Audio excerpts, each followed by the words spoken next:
First time ko pala magbili ng ganitong kadaming kahoy. At nagluto ako ng yobab. From this to this. Wow. Plano ko pala pagandahin ang bahay ko. Hindi naman paganda pero paayusin ko para efficient yung trabaho natin sa pagluluto. Grabe ko kabisi ngayong araw. Kaya naisip ko na lang rin yobabs na lang nasugba ang lutuin natin bagong bili pala yung aking lutuanan. Excited ako kasi nakatayo na ako magluto. Tapos meron na rin akong assistant video at tugluto sa akin. Kayod tayo kasi mataas ba yung ating ambisyon. Itong mga sugbang baboy, pangbigay ko lang pa rin to sa Matrix. Bali 5 kilos to. Minsan nakakapagod rin mag-isip kung anong lulutuin everyday. Pero ang ginaisip ko na lang ano yung mabigat para healthy at saka malusog ang ating mga tao sa Matrix na binibigyan. Sunod pala, luto tayo ng gulay tapos subak tayo ng karne. Tapos may tighilot pa ako dyan. Oh. Mataas pa naman rin ambisyon to ni sister. Mataas ang ambisyon. Kaya paminsan tinuturuan ko rin siya mag-push rin sa kanyang limit kasi sobrang tamad rin paminsan or baka wala lang siyang motivation, inspiration. Pero sayang yung araw, no? Dapat meron talaga tayong mabunga sa araw. Tisa naman kung trabahante lang tayo sa Matrix. Malaki naman ang potential natin, 'di ba? Kita mo 'yan, bless and love gani. Habang naga-prepare rin ako sa pagkain ko, yung atip ko rin inaayos na rin kasi make sure ko na tuloy-tuloy na to for pila ka months na walang tulo. So yan, gina-prepare ko na yung mga plato ko para pambigay ko sa mga tao, no? Actually, okay naman yung aking preparation ngayon. Sakto naman, pero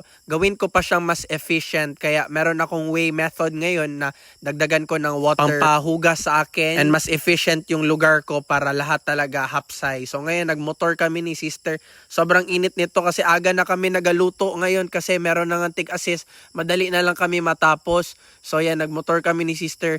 Paminsan hindi dapat ako magmotor kasi maarte nga si sister. Baka ma-high blood sa kainit bay, ma-stroke pa lang. Ako wala naman akong problema sa init ng dito sa isla ng Siargao bay kasi sanay na ako ng mga 30 basta hapon.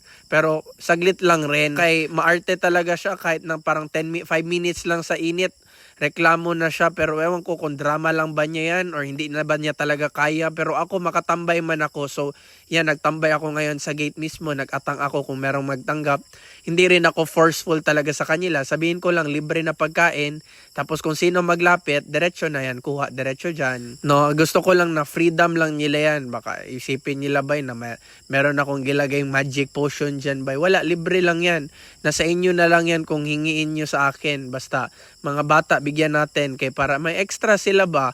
At least yung allowance sila wala na nabawasan. Salamat pala sa Buenas at nasuportahan yung pagbigay ko ng mga pagkain. Salamat kay brother kasi effort mo man talaga yan. Bakit nagmanifest yan ba na makatulong tayo sa ibang tao, no? Alam ko consistency lang talaga ang importante para ma-manifest natin yan. Kaya ako strong ang faith ko bay na positive lang akong ginabuhat. Long term na ng mga goals ko bay. And also good impact sa society. Spiritual naman talaga ako before pa lang. Tapos nagsikat ako sa mga comedy ko, sa mga perspective ko ba. Technically, before ako naging known yung gesture ko ba, spiritual na talaga ako before. Nag-search ako ng mga lugar ba na high spiritual like Thailand ba, India.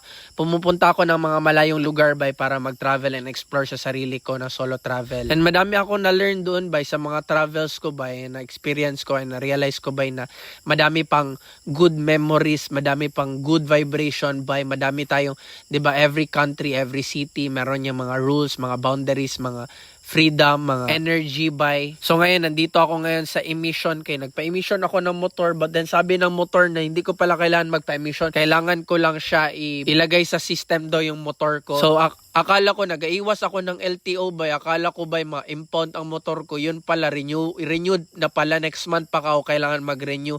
And then may nakita na lang ako mga chicken rin dito, tag 40 lang. Naisip ko ba, magbili kaya ako nito. Parang gusto ko mag-alaga ba, at the same time, parang hassle man. Tapos sila, mga followers ko pala to sila ba, palagi sila nagatambay dyan. Pero di ba yung manok, nagatambay lang man yan sa location mo kahit na walang kulungan, basta nasanay na. So anyways, na kompleto ko na yung papeles ko. Next month na ako magpa-renew. Nakalista na pala yung LTO ko. And then naghakot na lang rin ako ng mga kahoy ko by kay para doon lagi sa aking bahay kubo, munting bahay kubo ko by na mag-start lahat ng manifestation ko. So I'm so grateful by kay na nagawa ko na yung gusto ko. Nandito ako sa favorite ko na island.